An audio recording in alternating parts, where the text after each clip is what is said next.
성경에 근거한 체험적 신앙을 가지라는 제목으로 새벽 말씀을 전하겠습니다. 12장 이후 사도 바울은 신령한 것을 다루겠다고 하면서 은사 사용에 대해서 계속 가르쳐 왔습니다. 다양한 은사는 한 몸 된 교회 공동체 전체를 위한 것이다. 그래서 모든 은사의 바탕에는 지체, 공동체에 대한 사랑이 있어야 한다며 사랑장이라는 별명이 있을 정도로 13장에서 사랑을 강조했습니다. 14장, 특히 공예배 상황에서 부각되는 은사는 말과 관련된 두 가지 은사인 방언과 예언인데, 알아들을 수 없는 방언은 개인적으로만 하고 교회 공동체가 모인 곳에서는 하지 않도록 권합니다. 지체와 공동체에 유익이 되고 덕을 세우기 위해서는 알아들을 수 있는 예언을 하는 게 좋은데, 마지막 40절에서 모든 것을 품위 있고 질서 있게 하라고 가르쳤습니다. 그리고 본문 15장 부활이라는 주제로 전환됩니다. 왜 여기서 갑자기 부활의 문제로 넘어가느냐에 대해서 생각해 볼 필요가 있습니다. 고린도교회 공예배에서 예배를 무질서하고 술안하게 한 사람들의 특징이 뭐냐? 자기가 받은 은사를 남용하는 자들이었습니다. 과하게 방언이라든가 예언을 하면서 예배를 무질서하게 만들었는데, 그 이유가 뭐냐면 자신이 신령하고 영적인 사람임을 부각시키기 위함이었던 것입니다. 난 아무도 알아들을 수 없는 하늘의 언어로 기도하고 선포하는 사람이라며 시끄럽게 방언 같은 것들을 했던 것이죠. 그런데 그런 신령한 것을 추구하는 사람들의 사고방식에는 헬라 철학적 개념이 깔려 있었습니다. 헬라 철학의 중요한 개념 중 하나가 영혼 불멸입니다. 헬라인에게 영혼의 불멸성이라는 것은 육체적 몸의 완전한 죽음, 소멸이라는 의미가 동반됩니다. 사도 바울과 거의 동시대 스토아 학파 철학자였던 에픽테토스라는 사람은 이런 말을 했답니다. 나는 시체에 얽매인 불쌍한 영혼이다. 헬라인에게 영생은 바로 육체를 버리고 영혼이 자유케 되는 것입니다. 버리고 벗어나야 할 감옥과 같은 게 육신적 몸인데, 그런 몸으로 다시 살아난다, 몸으로 부활한다는 기독교의 가르침은 헬라 철학적 사고방식으로는 받아들이기가 어려운 것입니다. 그래서 뒤에 35절에서는 이렇게 질문하는 사람이 있다는 겁니다. 누가 묻기를 죽은 자들이 어떻게 다시 살아나며 어떠한 몸으로 오느냐? 도대체 죽은 자들이 무슨 몸으로 다시 살아난다는 말인가? 부활에 대해 회의적 태도를 보이는 것입니다. 12절, 그리스도께서 죽은 자 가운데서 다시 살아나셨다 전파되었거늘 너희 중에서 어떤 사람들은 어찌하여 죽은 자 가운데서 부활이 없다 하느냐? 이 고린도 교인 중 어떤 사람들은 죽은 자 가운데서의 부활이 없다고까지 주장하는 것입니다. 여기서 죽은 자 가운데서 부활, 이 아나스타시스 네크론이라는 어구는 원어로 직역하면 시체의 일어남, 시체가 일어난다는 부정적 뉘앙스가 강하게 풍깁니다. 이렇게 복음의 핵심 요소 중 하나인 부활에 대해서 회의적인 시각을 가진 자들이 더 영적이고 신령한 것들을 부각시키고 자랑하느라고 공예배 등 교회 안에서의 무질서한 모습을 연출했던 것입니다. 그래서 바울은 부활의 역사적 사실에 대해 확증하면서 이들이 바른 복음 안에서 균형을 갖춘 신앙인으로 자라도록 도전하는 것입니다. 그런데 그 복음은 사실 이미 너희 고린도 교인들이 받은 것임을 강조합니다. 1절, 내가 너희에게 전한 복음이다. 이는 너희가 받은 것이요 또 그 가운데 선 것이라. 2절, 내가 전한 그 말을 굳게 지키고 헛되이 믿지 아니하였으면, 즉 제대로 믿으면 구원을 받을 것임을 선포합니다. 구원을 주시는 복음의 핵심적 요소에 대해 두 가지로 제시합니다. 3절 4절 보시면 그리스도께서 우리 죄를 위하여 죽으시고 사흘 만에 다시 살아난 것을 말씀합니다. 즉 십자가의 죽음과 부활이라는 사실을 사도 바울이 고린도 교회에 전해주는 것입니다. 다시 3절 보시면 내가 받은 것을 먼저 너희에게 전하였다고 합니다. 즉 복음은 바울이 스스로 지어내고 고안한 게 아니라 바울도 전해 받은 것입니다. 그리고 자신이 받은 구원의 진리 그대로를 고린도 사람들에게도 전해준 것입니다. 그 복음의 사실들은 어디에서 유래한 것인가, 그 출처, 권위가 어디에 있는가를 반복해서 밝힙니다. 3절 하반절, 이는 성경대로 그리스도께서 우리를 위하여 죽으시고 4절 하반절 성경대로 사흘 만에 다시 살아나사.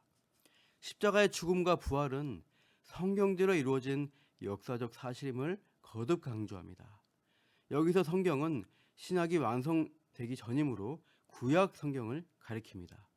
구약 성경에 적힌 예언대로 그대로 이루어졌다는 것을 전제합니다. 그리스도가 이 땅에 왔고 우리 죄를 위해 죽으셨다. 장사 지낸 바 되었다는 것은 장례식까지 완전히 치룬 완벽한 죽음이었음을 가리킵니다. 가령 구약의 말씀, 이런 말씀이 있습니다. 이사야 53장 9절. 그는 강포를 행하지 아니하였고 그의 입에 거짓이 없었으나 그의 무덤이 악인들과 함께 있었으며 그가 죽은 후에 부자와 함께 있었도다. 완벽한 죽음이 예언되어 있고, 근데 성경대로 사흘 만에 다시 살아나셨다는 것인데, 이것은 호세아 6장 2절입니다. 여호와께서 이틀 후에 우리를 살리시며 셋째 날에 우리를 일으키시리니 우리가 그 앞에서 살리라. 이렇게 구약에서 미리 예언한 말씀대로, 즉 성경대로 성취되고 이루어진 우리의 구원을 위한 특별한 일이 분명히 일어난 것입니다. 이 부활, 이 역사적 사실인 것을 바울은 이어서 어떻게 증명하느냐? 이 부활하신 예수님이 지금 생존해 있는 여러 사람들 앞에 친히 자신을 보이셨다는 사실로 충분히 증명될 수 있다고 가르칩니다.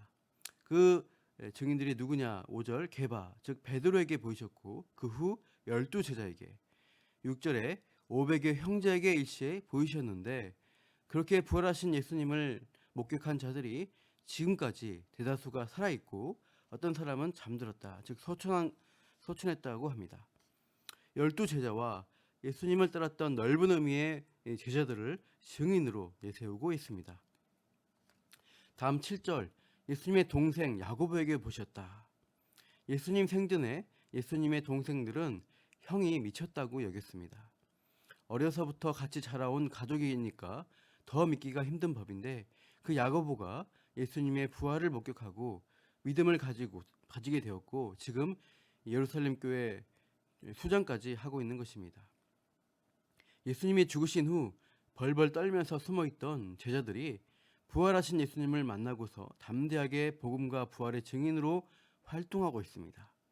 보냄을 받았다는 뜻의 사도라는 직분으로 부활의 증인 역할을 수행하고 있는 것입니다. 그렇게 모든 사도에게 이 부활을 확증해 주셨고, 8절, 맨 나중에 만삭되지 못하여 난 자 같은, 우리 말로 팔불출, 칠푼이 같은 나 바울에게도 보이셨다고 고백합니다. 다메섹 도상에서 예수님을 만난 사건을 가리키는 것이죠. 사도행전에서 바울이 나중에 예루살렘 소동으로 체포되었을 때 동족들 앞에서나 권력자인 아그리파 왕 앞에서 자신을 변호하게 됩니다. 그때마다 다메섹 도상에서 부활의 주님을 만난 것을 간증하는 것을 볼 수 있습니다. 사도행전 22장도 그렇고 26장에서도 그런 것이죠. 그만큼 사도 바울의 회심에 결정적인 사건이 부활하신 그리스도에 대한 체험이었습니다.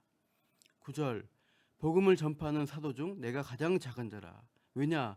나는 하나님의 교회를 박해하였으므로 사도라 칭함 받기를 감당하지 못할 자니라. 스데반 집사의 순교로부터 시작해서 수많은 그리스도인들을 잡아들이고 박해한 전력 때문에 사도라고 하는 게 민망하다는 고백입니다. 그러나 바울 자신이 사도가 된 게 인간적인 원인으로 된 것이 아니라고 합니다. 10절 말씀 다 같이요. 그러나 내가 나 된 것은 하나님의 은혜로 된 것이니 내게 주신 그 은혜가 헛되지 아니하여 내가 모든 사도보다 더 많이 수고했으나 내가 한 것이 아니요 오직 나와 함께 하신 하나님의 은혜로라. 오직 나와 함께 하신 하나님의 은혜로 내가 나 된 것이다. 교회의 박해자에서 복음의 사도로 극적으로 변화한 나를 보라. 나의 이러한 극적 변화가 부활의 증거라고 하는 것이죠. 부활하신 예수님을 만났기 때문에 내가 이렇게 생명 걸고 복음을 전하지 않느냐. 11절, 그러므로 나나 그들이나 이같이 전파함에 너희도 이같이 믿었느니라. 나나 그들, 다른 사도들이나 이같이 동일한 복음을 전파받았고 전파였기에 너희도 나와 같은 믿음을 가진 것임을 강조하고 있습니다. 그런데 부활을 의심하는 그런 잘못된 복음, 또 진리를 왜곡하는 것들은 안 된다는 것이죠. 우리는 성경대로 계시된 복음을 믿는 자들입니다. 인간의 생각으로 구성하고 지어낸 복음이 아닙니다. 하나님이 성경에 계시해 주신 대로 실제 역사 가운데 역사적 사실로 일어난 십자가 부활, 죽음과 부활을 믿는 것이죠. 헬라 철학 같은 것으로 복음의 일부만을 받아들이거나 복음을 왜곡해서는 안 됩니다. 성경대로의 복음을 믿어야 합니다. 지금까지 교회 역사 가운데 많은 신학적 도전들이 있어 왔습니다. 가령 초자연적 기적을 부정하는 자유주의 신학은 부활 역시 실제로 일어난 것이 아니라 부활을 소망한 사람들의 마음 속에 추상적으로 예수님의 부활이 있었다, 이렇게 가르칩니다. 제가 대학 다닐 때 어떤 이 대학 채플 시간에 그런 비슷한 설교를 들은 기억이 납니다. 예수님의 정신이 우리 속에 부활하여 우리도 이 세상에서 정의와 도덕을 실천하자는 바른 시민으로 살아가자, 그런 도덕 교과서 같은 설교를 들었던 기억이 있습니다. 우리 시대의 가치관, 사상, 철학 같은 것으로 성경적 복음을 왜곡해서는 안 되겠습니다. 시대의 변화에 따라 그때그때 입맛 따라 변화하는 진리는 참된 진리가 아닙니다. 우리가 붙들어야 할 진리는 성경대로 성취된 진리입니다. 성경 말씀이 증거하는 그리스도의 죽으심과 부활을 확실히 붙들고 믿어야 하겠습니다. 다음으로 성경의 객관적 이 진리가 체험적 신앙으로 열매 맺어야 합니다. 예수님이 죽으시고 부활하실 것을 제자들에게 미리 예고하셨으나 예수님 제자들은 바로 그 진리를 믿지를 못했습니다. 그러나 후에 부활하신 예수님을 만남으로써 베드로와 여러 제자들은 담대한 믿음으로 증인의 삶을 살아갈 수 있게 되었습니다. 우리도 성경에 근거한 믿음이 과거의 지식, 옛날 사건으로 머무는 것이 아니라 지금도 살아계신 주님을 경험하고 그분과 동행하는 체험적 신앙으로 계속 이어져야 하겠습니다. 사도 바울도 자신의 힘으로 한 것이 아니라 오직 나와 함께 하신 하나님의 은혜로 된 것이라고 고백하지 않습니까? 바울이 고백하는 나와 함께 하시고 동행하시는 하나님이 주시는 그 은혜를 누리는 신앙생활을 우리도 경험하기를 축복합니다. 기도할 때 들어주시고 우리 인생을 분명하게 인도해 가시는 하나님을 경험하십시오. 지금까지 누렸던 하나님을 앞으로 더욱 생생하게 누리는 성경적 신앙, 체험적 신앙인으로 오늘도 살아가시기를 축복합니다. 기도하겠습니다. 하나님 아버지, 바울 사도가 받은 복음을 동일하게 우리에게도 전해주심에 감사드립니다. 예수님의 십자가와 부활에 대한 성경대로의 믿음을 잘 지키게 하옵소서. 또한 나의 나된 것은 하나님의 은혜라고 한 바울의 고백처럼 하나님이 함께 하심을 경험하고 체험하는 신앙으로 우리의 믿음을 이끌어 주시고 더욱 견고해지게 하옵소서. 오늘도 그렇게 인도하실 하나님을 바라보며 감사하며 이 모든 말씀 예수님의 이름으로 기도합니다. 아멘.